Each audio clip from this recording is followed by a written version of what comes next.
We are now joined by a three-time national championship winner and a crucial part of the big noon kickoff on Fox desk. Coach Urban Meyer. Coach, how are we doing today? I'm good, JD. Good to be with you. Glad to have you. You made us envious before we started recording. Showed us a picture of the outdoors. You're in Florida, and it's picturesque. Yeah, we moved here. We actually bought a piece of property down here in Florida, Sarasota area. I want to say 14, and that was our, Shelley's dream was to move down here, and mine as well. And it's paradise. It's even better than we thought. So I grew up in Cleveland, Ohio. This time of year, it's kind of tough. I loved it, but the weather's tough. But here, it's just spectacular. Yeah, it's a nice little trade going from Cleveland, Ohio, down to Florida. I'm sure the weather is treating you okay. But when we look at Ohio State right now, obviously a quarterback battle is brewing in the spring. Do you have an early feel on how that could look between Devin Brown and Kyle McCord? Yeah, I've watched these guys. Obviously, I'm still very close with Coach Day. My son-in-law is a quarterback coach, Corey Dennis, who's done, think about who they've had. They've had Dwayne Haskins, Justin Fields, and C.J. Stroud. I'm not sure in the history of college football there's been a better run of quarterbacks come through a college. And so Ohio State's hot. Their recruiting has been incredible. But I've always said there's one common characteristic of a great quarterback, and that's great receivers. And Ohio State with Brian Hartline as a receiver coach has been it's unprecedented the amount of first-round draft picks that have rolled through Ohio State in the last couple of years. Are going to do it again. They have the best group of receivers in the country are in Columbus, Ohio. So number one is the quality receiver. Number two is the offensive line, which is going to be somewhat new. Ohio State's going to have to replace 2 first-round tackles, replace their center. But the group of receivers, I mean, my gosh, that's as good as there is. I think Marvin Harrison Jr. is the best player in college football. I thought it was last year. He should have been in New York for the Heisman. And when he got hurt in the Georgia game, it changed. So I think Devin Brown and Kyle McCord, they're different type of players.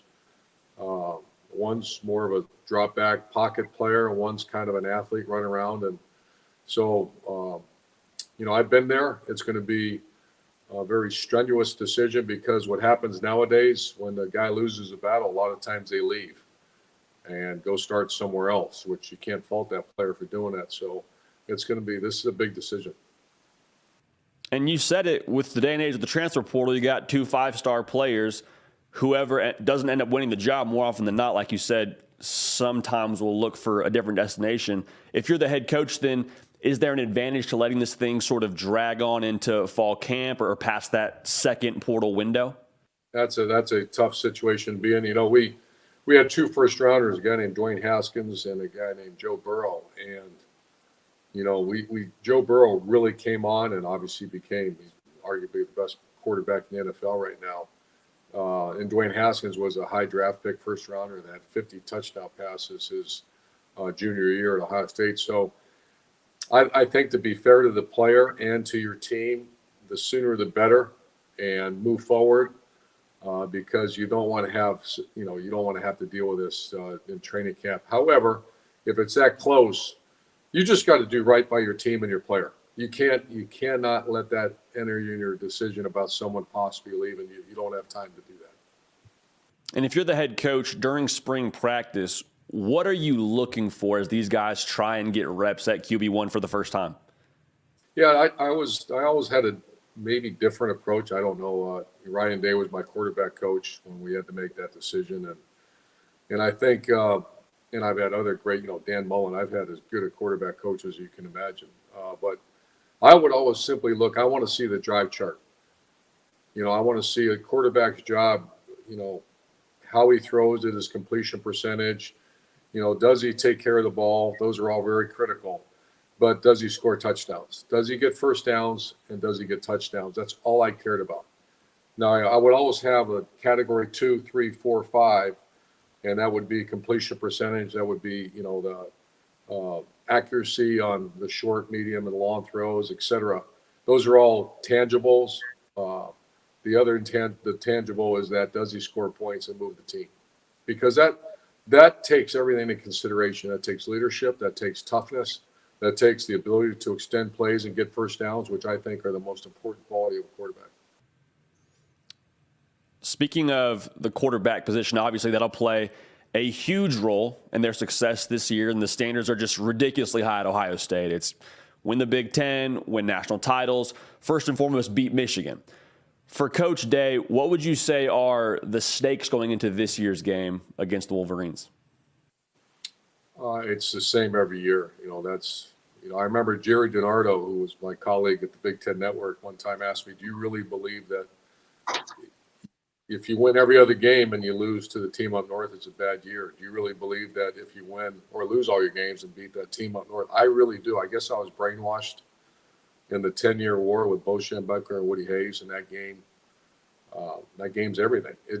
Normally it determines who's going to go to the Big Ten championship game. It determines who's going to go to the playoff nowadays. So the stakes are always high. And, they have a returning quarterback. The Buckeyes have to go to Ann Arbor, and it's going to be a tough road. The Wolverines have really done a nice job the last couple of years.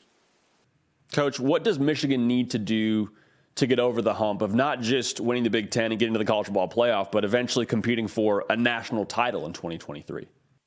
Well, they did it. They were field goal. Maybe they got a little closer and the kicker hit that field goal. Ohio State's got their, ninth national championship right now. They would have beat TCU. They would have, unless, someone got injured or turnovers, but they would have had the more talented team. And you saw what happened when Georgia got in that game. So they're there. They're right. They're right there. They have to beat the team up north. They have to get to Indianapolis. But there's nothing that right now Ohio State is as strong a program as there is in the country. Recruiting is elite. They got an elite coaching staff and elite players. So they just got to take care of business. And in regards to Michigan, what do they need to do to be able to get over the hump and get past just that first round of the college football playoff? I've watched them. Ironically, I had them 4 times, I think, this past year. So I called us the Wolverine Network there for a while. The quarterbacks, J.J. McCarthy is so talented. You stand next to him, which I have, and watch the ball come out of his hand. His athleticism, he's a tough guy. He made big plays in that rivalry game last year. So they got to continue to, they should have been in the final game. They had 2 pick sixes and just didn't take care of the ball. Didn't play well in that game, but they were the better team. I think they're right there as well. They just need to. I used to tell our teams this. Now it's just about the finish, the F word. You need to finish, and that's the Buckeyes didn't finish, and neither did the Wolverines. Now, how about Penn State? Because they've been a team that's right up there in the top tier of the Big Ten, but it's kind of the same thing of can they get past a Michigan? Can they get past an Ohio State? How much pressure is on James Franklin in this program to do that in 2023 after going 10-2 last year? Well, I think it's an enormous amount of pressure. They haven't done it. I think they won it in 16, if I remember right. Yeah, 16, they had a great year. They beat us. They have to beat the Wolverines. They have to beat the Buckeyes. I'll tell you what, they are loaded. They have 2 running backs that are elite, and that quarterback that's going to take over is tremendous. We got to do several other games. So James Franklin has done a very nice job, has done a really good job, but he's got to close the deal, and unfortunately he's got to go to the Horseshoe this year. It's a tough place to play. Another school you got to cover quite a bit was Nebraska. And the Matt Rhule era begins this year, and he's a guy that we're really excited over here at On 3 to cover. We had him on the show as well. In your mind, how much success is available to them in 2023? How much can he do in the first year? Well, the transfer portal makes and I'm trying to watch in the spring. I'm going to really watch him, but a big name coach, a guy that's done it at several different places. What he did at Baylor was impressive. What he did at Temple was impressive. He's what they needed. He's stability. But the thing about Nebraska, when Scott Frost got hired now, that was the big name. That's their, the great player at Nebraska. I like Scott Frost. I was in the same league when he was there, and they didn't work. So the bottom line is, can Nebraska recruit? They have good coaches. I got news for you. They had good coaches last time.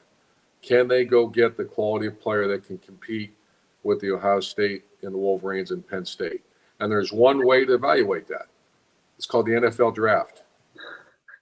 And how do you recruit? How do you evaluate recruiting? Number one is one's losses. Number two is the NFL draft. And Nebraska's got to get to where it was years ago.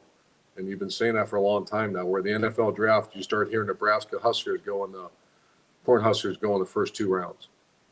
And is that more difficult to do at a place like in Nebraska where for maybe the younger generation, that isn't something that they've been able to be exposed to as much? I mean, Nebraska is a traditional power, but is that something that you think is going to be a more difficult sell in your mind? Yeah, I think that's a great conversation. I've had it with other people. Is the corridor of that Midwest corridor, and that used to be, Texas, Texas A&M, Oklahoma, Arkansas, Nebraska, Colorado. When in the 90s, that was the best football in the country.